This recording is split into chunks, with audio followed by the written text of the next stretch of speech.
Escala espírita. Observações preliminares. Terceira ordem. Espíritos imperfeitos. Caracteres gerais. 10ª classe. Espíritos impuros. 9ª classe. Espíritos levianos. 8ª classe. Espíritos pseudo-sábios. 7ª classe. Espíritos neutros. 6ª classe. Espíritos batedores e perturbadores. Segunda ordem. Bons espíritos. Caracteres gerais. 5ª classe. Espíritos benévolos. 4ª classe. Espíritos sábios. Terceira classe. Espíritos de sabedoria. 2ª classe. Espíritos superiores. Primeira ordem. Espíritos puros. Caracteres gerais. Primeira classe. Classe única. Escala espírita. Questão 100. Observações preliminares. Apenas no seu conjunto, cada categoria apresenta caráter definido. De um grau ao outro, a transição é insensível, e nos limites extremos, os matizes se apagam. Como nos reinos da natureza, como nas cores do arco-íris, ou também como nos diferentes períodos da vida do homem. Ele aqui já dá alguns exemplos que tem uma transição entre um e outro, mas não tem uma linha assim, aqui está a linha divisória, aqui está a separação. Não tem como nós separarmos. Nós temos uma ideia de acordo com as características morais do espírito. Podem, pois, formar-se maior ou menor número de classes, conforme o ponto de vista de onde se considera a questão. Dá-se aqui o que se dá com todos os sistemas de classificação científica, que podem ser mais ou menos completos, mais ou menos racionais, mais ou menos cômodos para a inteligência. Então, em tudo que a gente faz nessas classificações, tem os pontos sensíveis de transição. É sensível, é quase imperceptível, mas o Kardec deixou para nós a noção básica, a noção daquilo que nós precisamos para ver no contexto geral do entendimento de como são os espíritos moralmente e de que forma vamos lidar com eles segundo essa categoria. Sejam, porém, quais forem, em nada alteram as bases da ciência. Assim é natural que, inquirido sobre este ponto, haja um espírito divergido quanto ao número das categorias, sem que isto tenha valor algum. Então, Kardec pegou 10 categorias, que seriam aquelas 10 mais importantes, mais interessantes para o contexto, e alguns espíritos podem dizer que tem menos, outros que tem mais, mas essa aqui é a básica para nós podermos entender. Entretanto, não faltou quem se agarrasse a esta contradição aparente sem refletir que os espíritos nenhuma importância ligam ao que é puramente convencional. Aquilo que é convencional, eles não dão valor. Agora, o que é moral, o que é ético, eles dão valor.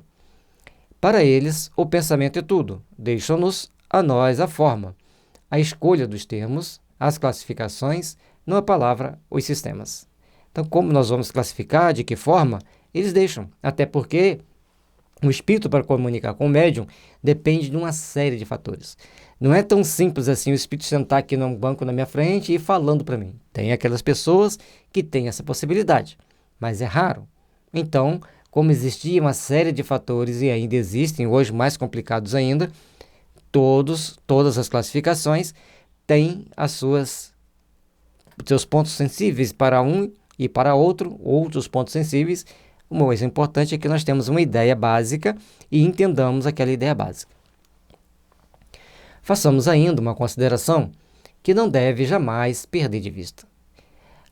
A de que entre os espíritos, do mesmo modo que entre os homens, há os muito ignorantes, de maneira que nunca serão demais as cautelas que se tomem contra a tendência a crer, que por serem espíritos todos, devam saber tudo. Os espíritos sabem aquilo que lhes é inerente. Eles aceitam aquilo que está dentro da concepção deles, da cultura onde eles viveram. E um espírito que viveu numa cultura indiana, ele não vai transformar-se de uma hora para outra para a nossa cultura. Ele vai se aculturando com o tempo. Da mesma forma, tem espíritos que não querem aprender nada, e tem alguns que sabem muito. mas não têm desenvolvimento moral. E outros são extremamente moralizados, mas têm pouco conhecimento científico. Ou seja, tem uma grande mistura no mundo espiritual, que vão, todos eles, logicamente, passando pelo processo de depuração, de aperfeiçoamento. Qualquer classificação exige método, análise e conhecimento profundo do assunto. Ora, no mundo dos espíritos, os que possuem limitados conhecimentos são, como neste mundo, os ignorantes, os inaptos a aprender uma síntese, a formular um sistema. Então, tem aqueles que são aptos a estudar e tem aqueles que são inaptos a isso fazerem. Assim como entre os seres humanos, tem pessoas que aprendem muito determinado assunto, tem outros que não aprendem. Só muito imperfeitamente percebem ou compreendem uma classificação qualquer. Consideram da primeira categoria todos os espíritos que lhes são superiores, por não poderem apreciar as gradações de saber, de capacidade e de moralidade que os distingue, como sucede entre nós a um homem rude com relação aos civilizados. Então, entre os espíritos, a gente vai ter muita dificuldade de ver as gradações, mas elas existem. Assim como nós vemos nitidamente quando uma pessoa é muito educada e uma que é muito rude. Mesmo os que sejam capazes de tal apreciação podem mostrar-se divergentes quanto às particularidades, conformemente os pontos de vista em que se acham, sobretudo se se trata de uma divisão que nenhum cunho absoluto presente. Se não tem um valor absoluto para que nós criemos essa separação, então vai ter valores abstratos, e como é abstrato, nós não vamos poder ter as condições de definir claramente a linha divisória entre elas. Nós vamos entender que elas existem e como vamos poder entender os espíritos. Linneu, Rousseau e Tournefort tiveram cada um o seu método, sem que a botânica houvesse, em consequência, experimentado modificação alguma. É que nenhum deles inventou as plantas, nem seus caracteres. Apenas observaram as analogias segundo as quais formaram os grupos ou classes. Então, eram botânicos que fizeram a classificação das plantas, cada um teve um método, mas a essência foi a mesma. Foi assim que também nós procedemos. Não inventamos os espíritos nem seus caracteres. Vimos e observamos, julgamo-los pelas suas palavras e atos. Julgamo-los pelas suas palavras e atos. Prestar bem atenção nesse detalhe. Depois os classificamos pelas semelhanças, baseando-nos em dados que eles próprios nos forneceram. Então, a partir dos dados das comunicações, Kardec criou essa classificação básica para que nós pudéssemos entender como podemos saber que tipo de espírito nós estamos lidando, em que ordem ele está, em que classe ele está, de acordo pelo que ele escreve ou pelo que ele fala, ou pelas atitudes que ele toma dentro de uma reunião mediúnica. Os espíritos, em geral, admitem 3 categorias principais, ou 3 grandes divisões. Na última, a que fica na parte inferior da escala, estão os espíritos imperfeitos, caracterizados pela predominância da matéria sobre o espírito e pela propensão para o mal. É uma pirâmide comum. Na base vai ter os mais maus e no ápice os mais bons, os melhores. Os da segunda se caracterizam pela predominância do espírito sobre a matéria e pelo desejo do bem. São os bons espíritos. A primeira, finalmente, compreende os espíritos puros, os que atingiram o grau supremo de perfeição. Cada um segundo as suas possibilidades, segundo as suas características, segundo as suas conquistas. Essa divisão nos pareceu perfeitamente racional e com caracteres bem positivados. Só nos restava pôr em relevo, mediante subdivisões em número suficiente, os principais matizes do conjunto.